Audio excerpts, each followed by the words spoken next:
दोस्तों राधे राधे। मैं हूं संगीता यादव, अपने यूट्यूब चैनल पे आप लोग का स्वागत करती हूं।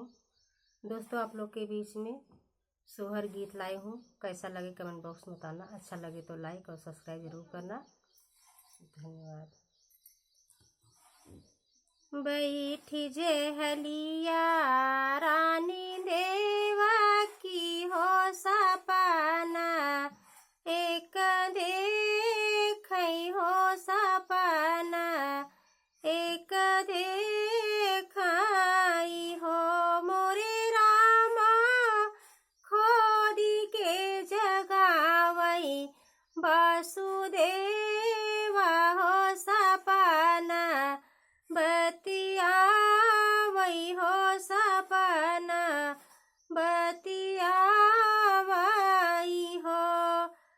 तुही मोरे राजा वासे राजावा हो, तुही ना मोरे साहेब हो, तुही ना मोरे साहेब हो। मोरे राजा ले जाता हमारा लाला नावा हो गोकुल, छोड़िया उता हो गोकुल, छोड़िया उता हो। नहीं सुन पई है भैया कंसा हो वीरन, भैया कंसा हो वीरन, भैया हमारे नु हो।